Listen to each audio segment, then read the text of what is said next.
Renu Rana Ra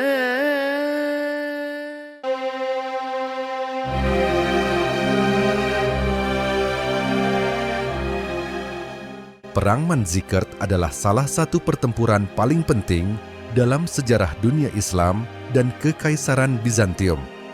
Pertempuran ini tidak hanya menandai awal penurunan kekuatan Bizantium, tetapi juga membuka jalan bagi migrasi besar-besaran suku-suku Turki Seljuk ke Anatolia, yang pada akhirnya menjadi pusat dunia Islam. Berikut adalah penjelasan tentang latar belakang, jalannya pertempuran, dan dampak panjangnya. Kekaisaran Bizantium di bawah kepemimpinan Kaisar Romanus IV Diogenes berusaha mempertahankan kekuasaan mereka di Anatolia Timur dari ancaman kekuatan Turki Seljuk yang semakin meningkat. Sebelum perang, suku-suku Turki Seljuk di bawah Sultan Alp Arslan telah mulai menyerang perbatasan timur Bizantium, menyebabkan ketidakstabilan dan kehilangan wilayah penting. Kekaisaran Seljuk adalah kekuatan besar baru yang muncul di dunia Islam. Di bawah Alp Arslan, mereka memperluas wilayah mereka ke arah barat menuju Anatolia. Tujuan Seljuk adalah memperkuat kendali atas wilayah perbatasan dan memperluas pengaruh Islam. Konflik ini juga dipicu oleh pertarungan ideologis antara kekristenan Bizantium dan Islam. Manzikert terletak di perbatasan strategis antara kedua kekuatan besar ini. Jalannya pertempuran, pasukan Bizantium, Romanus IV memimpin sekitar 40.000 sampai 70.000 tentara, termasuk tentara bayaran dari berbagai wilayah seperti Norman, Pecheneg, dan Slav. Pasukan Seljuk, Alp Arslan memimpin sekitar 20.000 sampai 30.000 prajurit. Sebagian besar terdiri dari pasukan kavaleri ringan yang sangat mobile. Alp Arslan menggunakan taktik hit and run, serang dan mundur, untuk mengganggu formasi besar Bizantium. Pasukan Seljuk memanfaatkan keunggulan kavaleri dan mobilitas untuk melancarkan serangan mendadak dan melibatkan Bizantium di medan yang sulit. Pada 26 Agustus 1071, pertempuran mencapai puncaknya. Romanus IV memutuskan untuk menyerang langsung, tetapi pasukannya terjebak dalam taktik Seljuk. Tentara Bizantium mengalami keruntuhan moral ketika pasukan cadangan mereka yang dipimpin oleh Andronikos Doukas, seorang komandan internal Bizantium, mundur dan meninggalkan medan perang. Romanus IV ditangkap hidup-hidup oleh pasukan Seljuk. Romanus IV diperlakukan dengan hormat oleh Alp Arslan. Setelah perundingan, Romanus dibebaskan dengan syarat membayar tebusan besar dan menyerahkan wilayah-wilayah tertentu kepada Seljuk. Kekalahan Bizantium di Manzikert melemahkan otoritas kaisar dan membuka Anatolia untuk invasi Seljuk. Kekaisaran Bizantium mulai kehilangan kendali atas sebagian besar Anatolia Timur yang sebelumnya menjadi jantung ekonominya. Setelah perang, Seljuk mendirikan Kesultanan Rum di Anatolia yang menjadi kekuatan besar dan pusat penyebaran Islam di wilayah itu.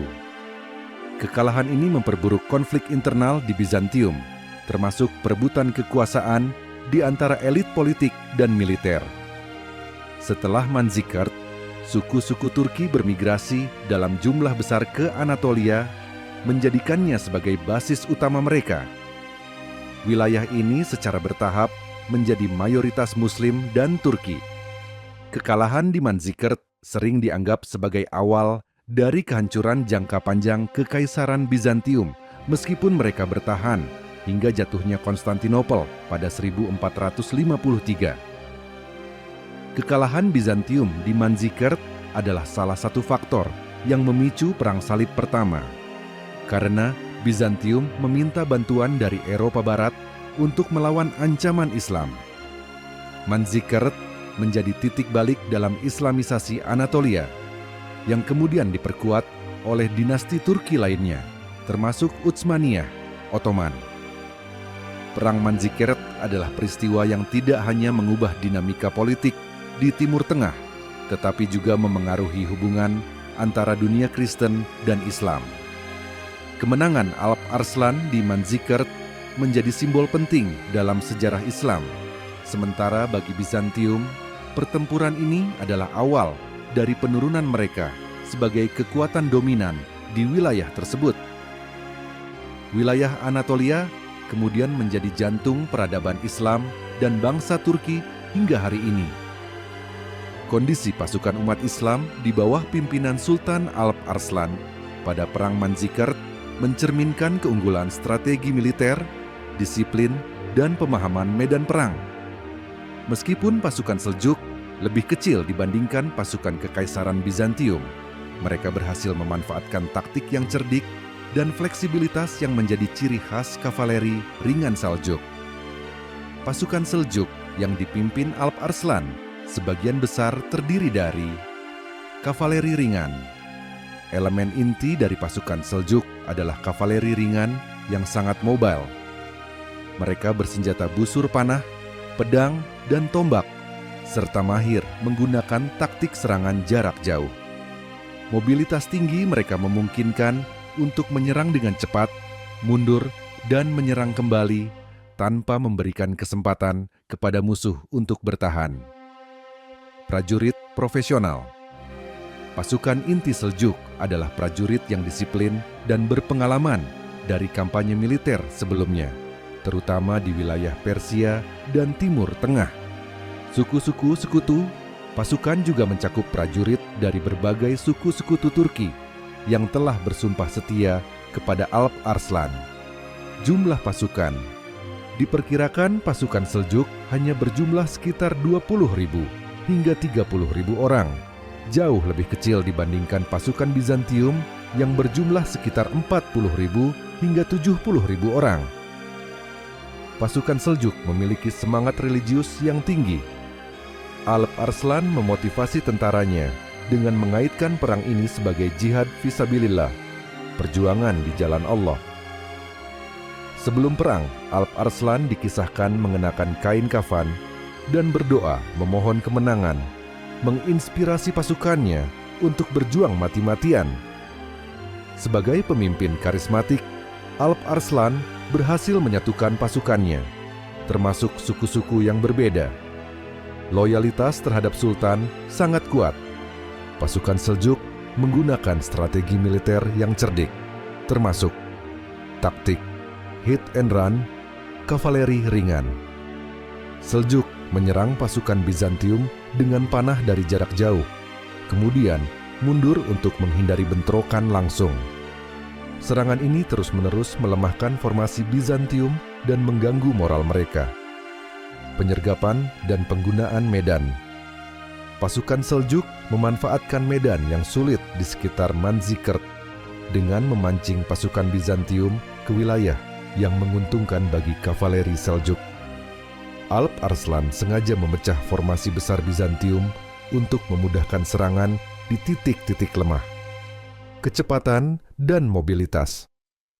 Seljuk menggunakan kecepatan pasukannya untuk mengelilingi pasukan musuh dan menyerang dari berbagai arah. Disiplin. Pasukan. Pasukan Seljuk dikenal memiliki disiplin tinggi, mengikuti perintah dengan baik, dan mampu menjaga formasi bahkan dalam situasi pertempuran yang kacau. Meskipun akhirnya menang, pasukan Seljuk menghadapi beberapa tantangan. Kekurangan jumlah. Jumlah pasukan Seljuk jauh lebih kecil dibandingkan pasukan Bizantium, sehingga mereka harus mengandalkan strategi daripada kekuatan kasar, persenjataan yang tidak setara. Pasukan Bizantium memiliki pasukan berat seperti kavaleri katafrak, berlapis baja, dan tentara bayaran yang lebih terlatih secara individu. Kemenangan pasukan Seljuk di Manzikert dipengaruhi oleh beberapa faktor. 1. Kepemimpinan Alp Arslan. Alp Arslan adalah pemimpin militer yang karismatik dan strategis. Ia memotivasi pasukan dan memanfaatkan kelemahan musuh dengan sangat efektif. 2. Strategi superior. Taktik kavaleri ringan, serangan mendadak, dan penggunaan medan yang cerdas membuat pasukan Bizantium sulit bertahan. Ketiga, keruntuhan moral Bizantium. Pasukan Bizantium kehilangan moral setelah pasukan cadangan mereka, yang dipimpin Andronikos Doukas, mundur dari pertempuran. 4. Kesatuan pasukan. Pasukan Seljuk bertarung dengan kesatuan dan semangat tinggi, sementara Bizantium terpecah oleh konflik internal. Kondisi pasukan Seljuk yang dipimpin Alp Arslan pada Perang Manzikert menunjukkan bagaimana kepemimpinan, strategi, dan semangat religius mampu mengatasi kekurangan jumlah dan persenjataan.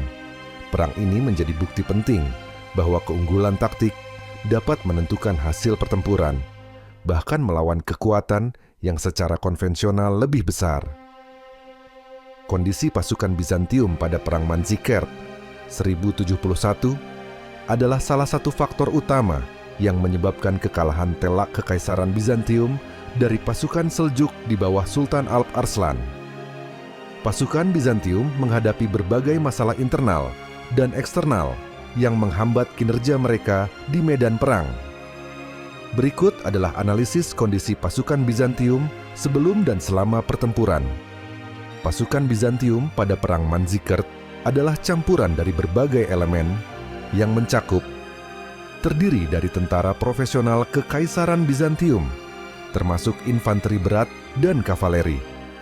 Namun, jumlah tentara reguler semakin menurun karena tekanan finansial dan konflik internal sebelumnya. Pasukan bayaran dari berbagai etnis dan wilayah, termasuk Norman, Frank, Pecheneg, dan Slav.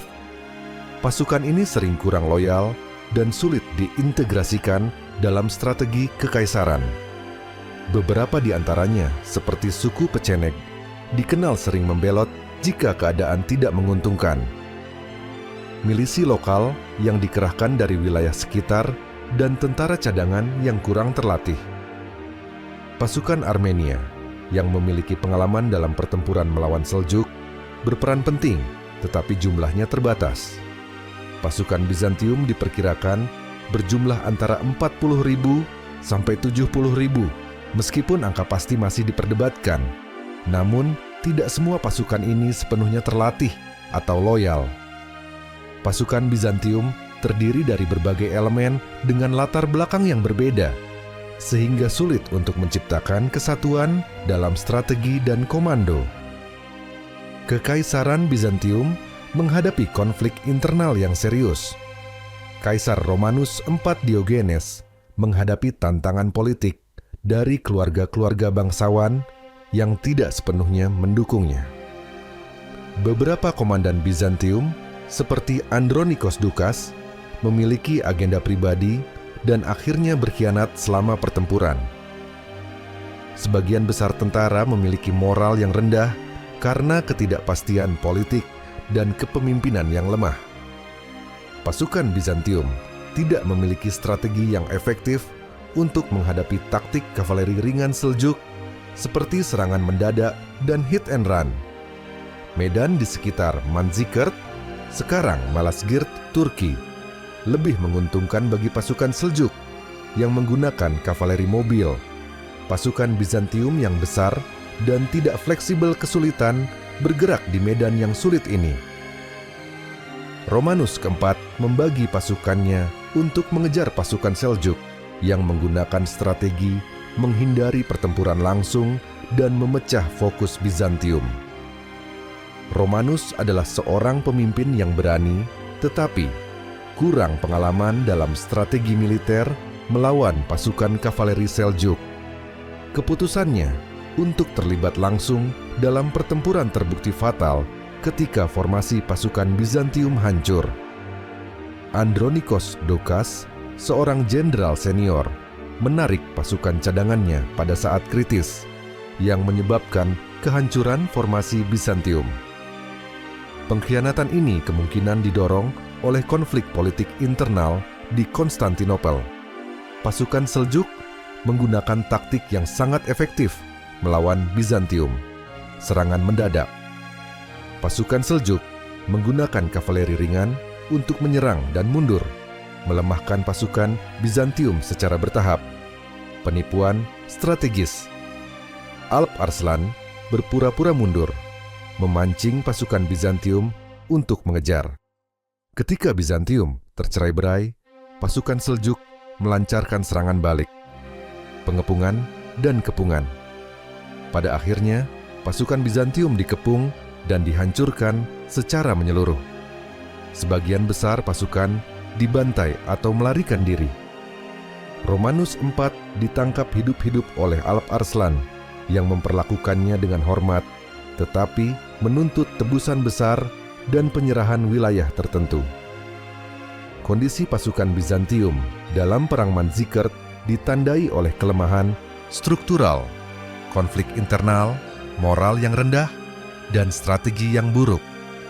Ketidakmampuan untuk menghadapi taktik kavaleri Seljuk serta pengkhianatan di dalam barisan mereka sendiri menyebabkan kekalahan besar yang membuka jalan bagi ekspansi Seljuk ke Anatolia. Kekalahan ini menjadi awal dari penurunan kekuatan Bizantium di wilayah tersebut dan memiliki dampak yang bertahan selama berabad-abad. Setelah Perang Manzikert, kondisi pasca pertempuran sangat berdampak bagi Kekaisaran Bizantium dan wilayah sekitarnya, khususnya Anatolia. Kekalahan telak pasukan Bizantium di tangan Sultan Alp Arslan dan pasukan Turki Seljuk menyebabkan perubahan besar dalam peta kekuasaan di Timur Tengah dan Anatolia. Berikut adalah beberapa aspek utama kondisi setelah pertempuran. Kekalahan di Manzikert menyebabkan Kekaisaran Bizantium kehilangan kontrol atas sebagian besar Anatolia Timur. Wilayah-wilayah yang sebelumnya merupakan bagian dari Bizantium, termasuk kota-kota penting seperti Diyarbakir, Malatya, dan Heraklea, jatuh ke tangan Seljuk. Kekalahan ini membuka jalan bagi suku-suku Turki Seljuk untuk bermigrasi secara massal ke Anatolia. Banyak pemukim Turki yang sebelumnya bekerja sebagai pasukan bayaran mulai menetap dan menguasai wilayah yang telah ditaklukkan. Akibatnya, Anatolia mulai menjadi wilayah mayoritas Turki dan Islam dalam beberapa generasi. Setelah kemenangan di Manzikert, Alp Arslan dan penerusnya mendirikan Kesultanan Rum di Anatolia, yang menjadi negara Islam yang kuat dan memainkan peran penting dalam sejarah wilayah tersebut. Kesultanan Rum menjadi pusat utama bagi penyebaran budaya dan agama Islam di Anatolia. Kekalahan ini menghancurkan reputasi dan kekuasaan Kaisar Romanus IV Diogenes yang telah memimpin pasukan Bizantium dalam pertempuran. Meskipun dia dibebaskan oleh Alp Arslan, Romanus kehilangan dukungan dari banyak bangsawan dan militer yang menganggap kekalahannya sebagai kegagalan besar. Beberapa bulan setelah kekalahannya, Romanus IV digulingkan dalam sebuah kudeta yang dipimpin oleh Andronikos Doukas, seorang jenderal senior yang merasa tidak puas dengan kepemimpinan Romanus. Romanus akhirnya dipenjarakan dan meninggal dalam tahanan. Kekaisaran Bizantium mengalami krisis politik yang mendalam setelah Manzikert. Banyak pemberontakan, perebutan kekuasaan antar bangsawan, dan ketegangan militer muncul. Ketidakstabilan ini semakin memperburuk situasi dan melemahkan kekuatan Bizantium. Kekalahan di Manzikert menyebabkan Bizantium memohon bantuan militer kepada negara-negara Kristen Barat. Kaisar Alexios pertama Komnenos yang naik takhta pada 1081 mengirimkan utusan ke Paus Urbanus II untuk meminta bantuan guna menghadapi ancaman Seljuk. Ini adalah salah satu faktor yang mengarah pada Perang Salib pertama, di mana pasukan Kristen Eropa Barat berangkat untuk merebut kembali Yerusalem dari Muslim dan juga untuk membantu Bizantium melawan Seljuk. Meskipun permintaan bantuan ini dipenuhi dengan dikirimnya pasukan salib, ketegangan antara Bizantium dan negara-negara Kristen Barat tetap tinggi. Kekalahan Manzikert dan kebutuhan Bizantium untuk bergantung pada bantuan Eropa Barat membuka jalan bagi ketegangan jangka panjang dalam hubungan antara Bizantium dan negara-negara Kristen Eropa.